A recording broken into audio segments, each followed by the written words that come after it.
नमस्कार, मैं हूं शुभे और आप देख रहे हैं news for nation. Lojpa chief Chirag Paswan के लिए बिहार विधानसभा और बिहार विधान परिषद दोनों के दरवाजे अब बंद हो गए हैं। ऐसा हम इसलिए कह रहे हैं क्योंकि जिस तरीके से एक तरफ बिहार की सियासत के अगर केंद्र की बात की जाए तो मुख्यमंत्री नीतीश कुमार हैं, तो दूसरी ओर राजद सुप्रीमो लालू प्रसाद यादव है और इन दोनों के बीच तीसरे की कोई जगह नहीं बनती है। इन सब के बीच अगर बिहार विधानसभा चुनाव को याद किया जाए तो जिस तरीके से लोजपा चीफ चिराग पासवान ने तल्ख तेवर अपनाया था और मुख्यमंत्री नीतीश कुमार को कई सारी बातें कह दी थी, ये तक कह डाला कि हम आपको जेल भेजेंगे। हालांकि बिहार विधानसभा चुनाव संपन्न हुए, मुख्यमंत्री नीतीश कुमार ने 7वीं बार शपथ ग्रहण भी किया और उसके बावजूद दल बदल का सिलसिला बिहार की सियासत में लगातार चलता रहा। इसी कड़ी में लोजपा को बड़ा झटका लगा। चिराग पासवान के करीब 5 दर्जन से भी ज्यादा नेता जदयू का दामन थाम लिए और उसके बाद से इतना ही नहीं, उन्होंने चिराग पासवान के खिलाफ शिकायत करने की भी बात कही और ये कहा कि चुनाव के दरमियान हमारे साथ धोखाधड़ी हुई है। यानी कि लोजपा की स्थिति फिलहाल बिहार में ठीक नहीं है। लेकिन इन सब के बीच आखिर चिराग पासवान के लिए बिहार की राजनीति में और क्या कुछ स्कोप बचता है, क्या रास्ता है जिस पर चलकर चिराग पासवान बिहार की सियासत में अपनी जमीन को मजबूत कर सकते हैं, जानिए इस पूरी रिपोर्ट में। बिहार विधानसभा और विधान परिषद के दरवाजे लोक जनशक्ति पार्टी के लिए बंद हो चुके हैं। बिहार की राजनीति में दो धुरी रह गई है, तीसरे के लिए अब कोई चांस ही नहीं बनता, जिसमें एक नीतीश कुमार तो दूसरा लालू यादव।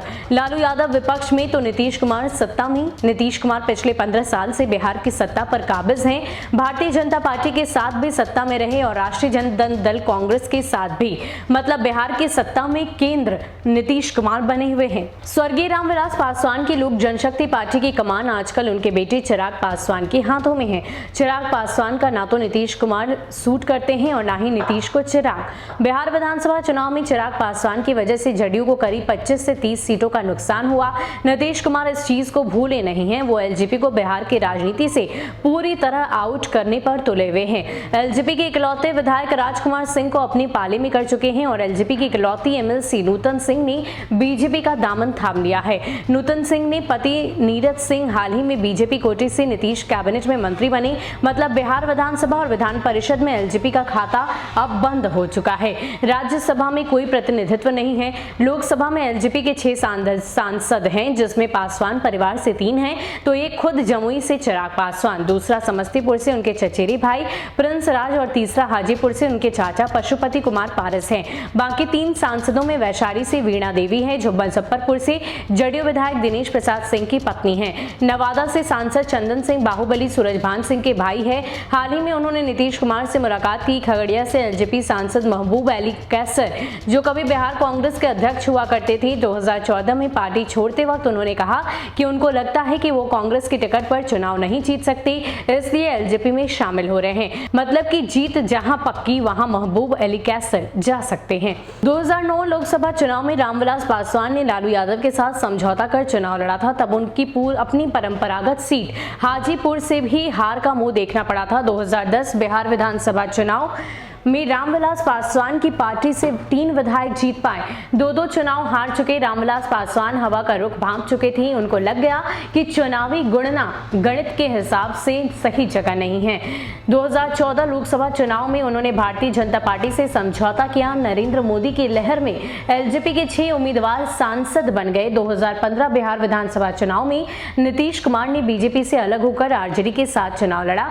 यहाँ पर रामविलास पासवान बीजेपी के साथ थे, मगर सिर्फ 2 उम्मीदवार ही जीत पाए। बाद में नीतीश कुमार फिर से बीजेपी के साथ आ गए और रामविलास पासवान को राज्यसभा भेज दिया।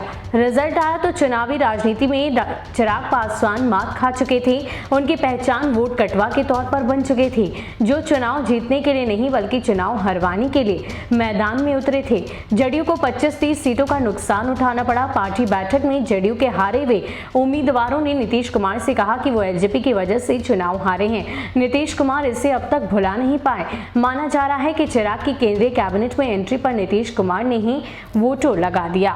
चिराग पासवान नौजवान हैं, 2019 से पार्टी संभाल रहे, मगर बिहार की राजनीति में उपेंद्र कुशवाहा और पप्पू यादव की भी सियासी करियर से बहुत कुछ सीख सकते हैं। एक समय था जब नीतीश कुमार को उपेंद्र कुशवाहा बड़ा भाई कहा करते थे।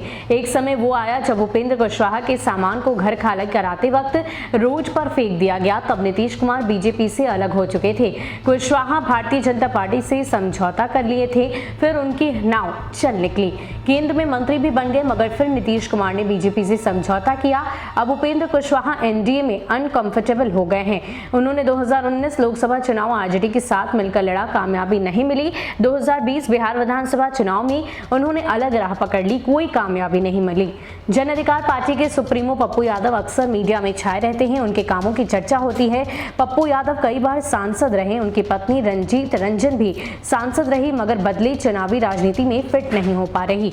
2020 बिहार विधानसभा चुनाव में कोई कामयाबी नहीं मिली, चुनावी राजनीति के लिहाज से अनफिट हो गए।